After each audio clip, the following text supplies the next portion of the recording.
Brilliance Audio presents Envious by Lisa Jackson.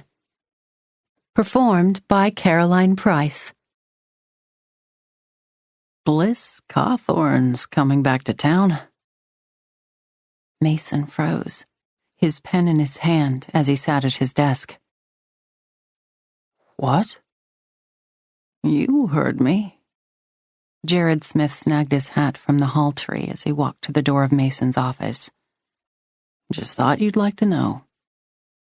You're full of good news, aren't you? Mason said, leaning back in his desk chair until the old springs creaked in protest. His stupid pulse had jumped at the mention of Bliss's name, but he calmed himself. So she was returning to Bittersweet. So what? He didn't doubt that she cursed the day she'd ever set eyes on him. He didn't blame her. She was, as she always had been, forbidden. Jared grinned like a Cheshire cat.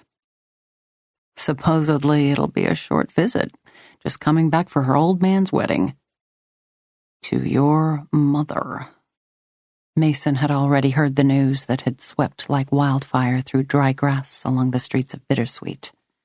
In the taverns, churches, and coffee shops, the topic of John Cawthorne's marriage had been hashed and rehashed. Not that Mason cared so much about what Cawthorne did these days, except when it came to the ranch. The damned ranch.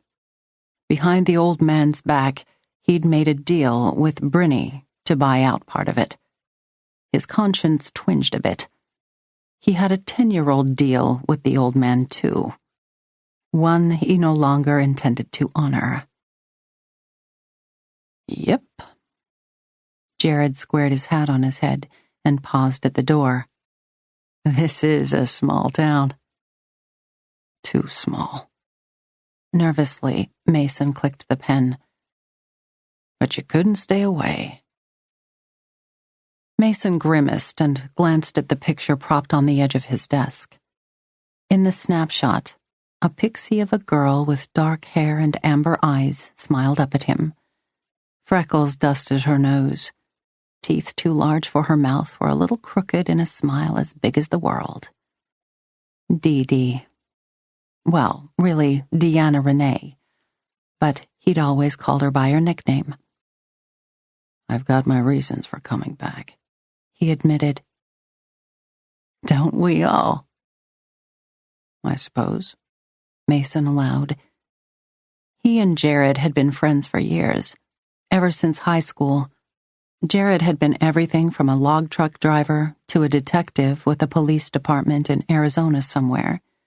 But he'd been back in Bittersweet for a couple of years running his own private investigation business. Mason had hired him to track down his younger sister, Patty. So far, no luck. Just a few leads that always seemed to peter out. Jared's smile was slow as it stretched across his jaw. So, what are you going to do about Bliss? Bliss Cawthorne. Not much. His stomach clenched as he remembered her eyes as blue as a mountain lake, and lips that could curve into a smile that was innocent and sexy as hell all at once. She'd nearly died. Because of him. Because he'd been weak. Jared pretended interest in his knuckles. You and she had a thing once. If you only knew. A long time ago. But it feels like yesterday. Old feelings die hard. Do they? She's not married. Never been. Jared twisted the knob and shouldered open the door. It's almost as if she's been waiting for you. Mason nearly laughed as he folded his arms over his chest.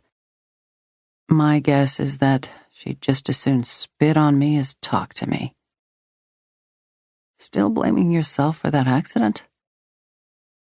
Mason shrugged as if he didn't give a damn, but the muscles in his shoulders tightened like cords of a thick rope that had been wet and left to shrink in the sun. "Hell, Lafferty, it wasn't your fault." Mason didn't answer.